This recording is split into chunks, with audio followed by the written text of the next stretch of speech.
सभी मित्रों का बहुत बहुत स्वागत है। मित्रों, आज के वीडियो में आपको दो महत्वपूर्ण ज्ञान प्राप्त होगा। पहला ज्ञान है भगवान महात्मा बुद्ध के उपदेश। जानेंगे इसे एक छोटी सी कहानी के माध्यम से। उसके बाद जानेंगे स्वास्थ्य से संबंधित बहुत ही महत्वपूर्ण जानकारी। इसलिए मित्रों, ये वीडियो पूरा लास्ट तक सुनिएगा और जो आपको ज्ञान प्राप्त हो वो ज्ञान अपने यार दोस्त मित्रों के साथ जरूर शेयर करिएगा, क्योंकि दोस्तों ज्ञान का दान महादान होता है। चलिए मित्रों, जानते हैं पहले भगवान महात्मा बुद्ध के उपदेश को। जब एक हत्यारा झूठ का सहारा लेकर अपने प्राणों की रक्षा कर सकता है तो जरा सोचो सत्य में कितनी शक्ति समाई है। आज के उपदेश का भी यही विषय होगा। कहते हुए भगवान बुद्ध ने अपने शिष्यों को एक कथा सुनाई। एक व्यक्ति ने किसी की हत्या कर दी थी तो राजा के सिपाही उसके पीछे पड़ गए। वह किसी तरह जान बचाकर भागता रहा। तभी सामने नदी आ गई। उसे पार करना जान जोखिम में डालना था, मगर सिपाहियों के हाथ पड़ने के मतलब था फांसी पर या लंबी कैद या उम्र कैद कर जाना। उसकी समझ में कुछ नहीं आ रहा था कि वह क्या करे। घबराकर उसने इधर उधर देखा। नदी किनारे एक आदमी भभूत लगाकर साधु बना ध्यान मग्न बैठा था। उसने सोचा क्यों ना वह भी ध्यान में ऐसे ही मुद्रा में बैठ जाए। उसने भी अपने तन पर राख लगा ली, साधु का रूप बना लिया और आंखें बंद करके पेड़ के नीचे बैठ गया। साधु को अभिनय करते हुए वह शांत होकर बैठा तो उसे आनंद आने लगा। ऐसा आनंद तो उसने पहले कभी महसूस ही नहीं किया था। राजा के सिपाही हत्यारे का पीछा करते हुए नदी के किनारे पहुंचे। उन्होंने इस ध्यान मग्न साधु को बैठे देखा तो वह झुके और उसके चरणों में सिर रख दिया। इसके बाद साधु बने हत्यारे के भीतर से कपाट खुलने लगे। वह हैरान हुआ कि मैं तो केवल फरेबी साधु हूं, मगर इन्हें क्या दिखाई पड़ गया जो इन्होंने मेरे पैर छू लिए। झूठ इतना कारगर हो सकता है तो सत्य का पता वो कितना शक्तिशाली कितना कारगर होगा। सिपाही पैर छूकर चले गए, लेकिन वह हत्यारा पूरी तरह से बदल चुका था। उसके अंदर की आत्मा जाग चुकी थी। उसके जीवन में क्रांति आ गई, क्योंकि उसने देखा कि झूठी साधुता को इतना सम्मान मिल गया तो सच्ची साधुता को कितनी श्रद्धा मिलेगी। बरसों से बंद उसकी आंखें पल भर में ही खुल गई और वह उसी दिन से एक सन्यासी बन गया, क्योंकि उसका जीवन अब बदल चुका था। दोस्तों, इस छोटे से उपदेश से आपको क्या ज्ञान प्राप्त हुआ, हमें कमेंट सेक्शन में जरूर बताइएगा। चलिए मित्रों, जो आज की जानकारी है स्वास्थ्यवर्धक। दोस्तों, आज हम जानेंगे त्रिफला चूर्ण प्लस दूध के फायदे के बारे में। जी हाँ दोस्तों, ये त्रिफला चूर्ण और दूध के अनगिनत फायदे हैं और ये त्रिफला चूर्ण और दूध हमारे शरीर में कई सारी बीमारियों को दूर कर सकता है और दोस्तों सैकड़ों बीमारियों से बचा सकता है।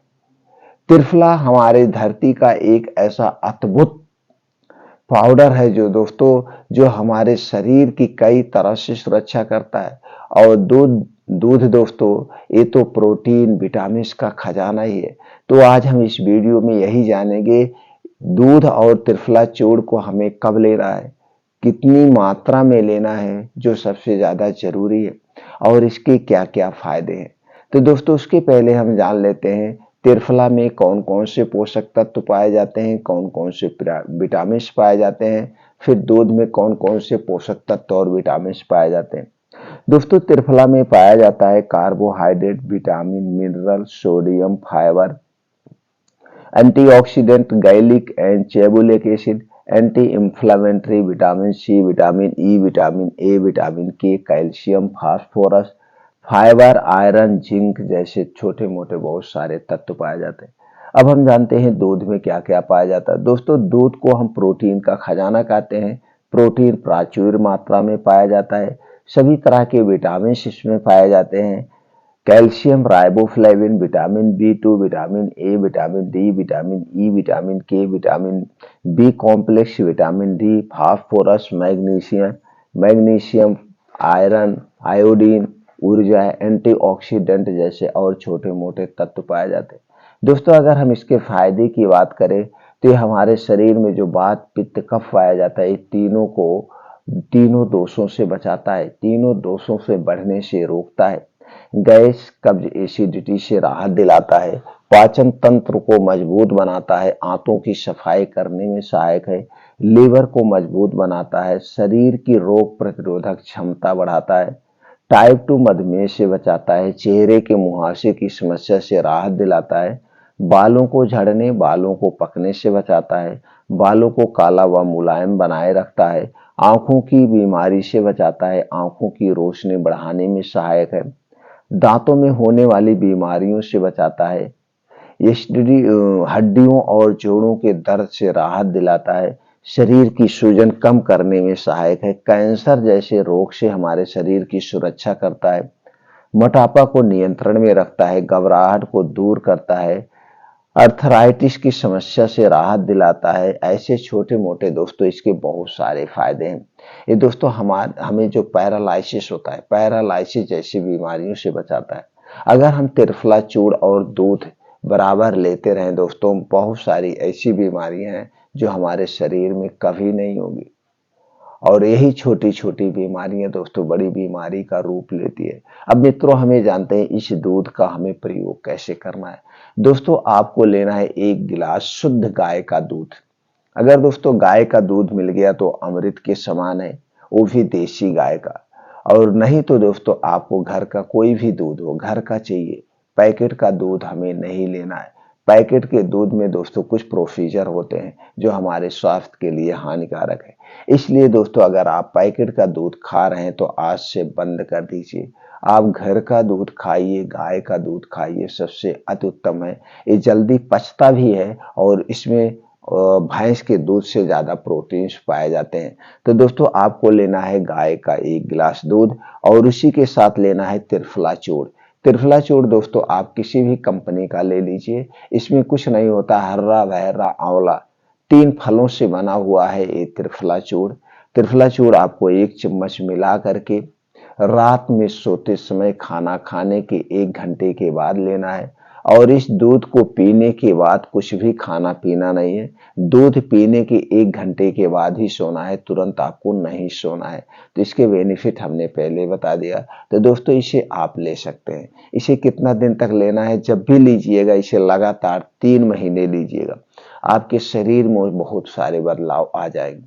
3 महीना लेने के बाद आपको 1-2 महीने के लिए बंद कर देना है। 1-2 महीने के बाद फिर आप 3 महीने कंटिन्यू लीजिए, फिर 1-2 महीने बंद कर दीजिए, फिर 3 महीने कंटिन्यू लीजिए, फिर बंद कर, मतलब छोड़िए लीजिए, छोड़िए लीजिए, ऐसे इसको लिया जाता है। लगातार आपको कभी नहीं लेना है। अगर आपको गैस, कब्ज, एसिडिटी नहीं है तो दोस्तों कोई जरूरत नहीं लेने की। सिर्फ आप 15 दिन, 21 दिन ऐसे ले सकते हैं। अब इसको लेने के बेनिफिट हमने बता दिया। तो दोस्तों लेकिन उसके पहले आपको स्वस्थ व निरोग रहना है। तो जो हमारे शरीर में 3 दोष पाया जाता है, जैसे वात दोष, पित्त दोष और कफ दोष, इन 3 दोष को बढ़ने मत दीजिएगा। ये 3 दोष को जो बढ़ाने वाली चीजें उसे आप कभी मत खाइएगा। 3 चीज को बढ़ाने वाली चीजें क्या है, वात, पित्त, कफ क्या है, प्रकृति के क्या नियम है, खाना खाने के क्या नियम है, पानी पीने के क्या नियम है, इससे संबंधित चैनल पर दोस्तों बहुत सारी वीडियो पड़ी है। आप वहां से उस वीडियो को सुन सकते हैं, अपने ज्ञान को बढ़ा सकते हैं। और वो जो चीजें हैं उसे कभी मत खाइए।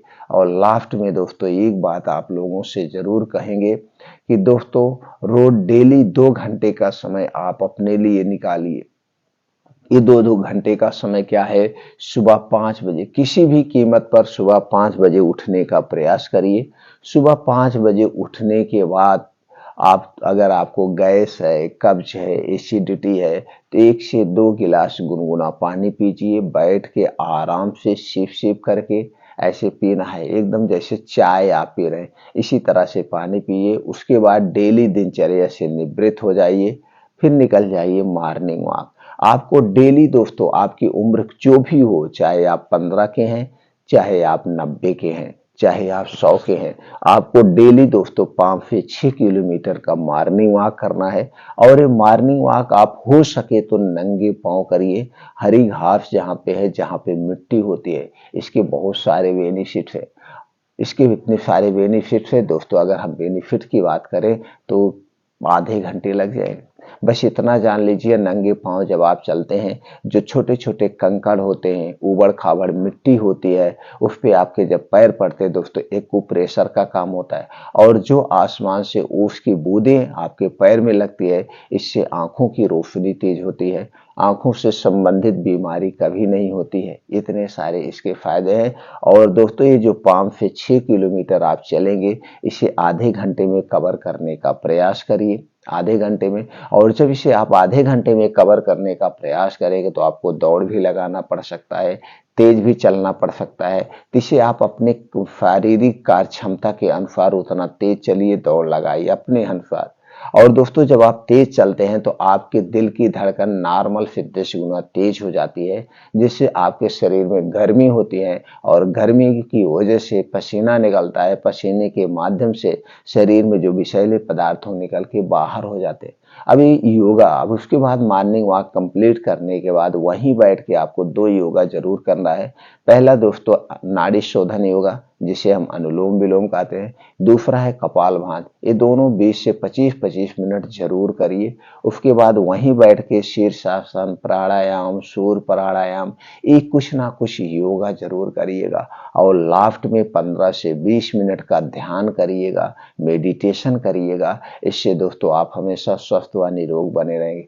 ये 2 घंटे का समय आपको डेली निकालना है अपने स्वास्थ्य के लिए। इससे अपना करके आप पूरी जिंदगी स्वस्थ व निरोग रह सकते हैं। मित्रों फिर मिलते हैं अगले वीडियो में ऐसी ही महत्वपूर्ण जानकारी के साथ।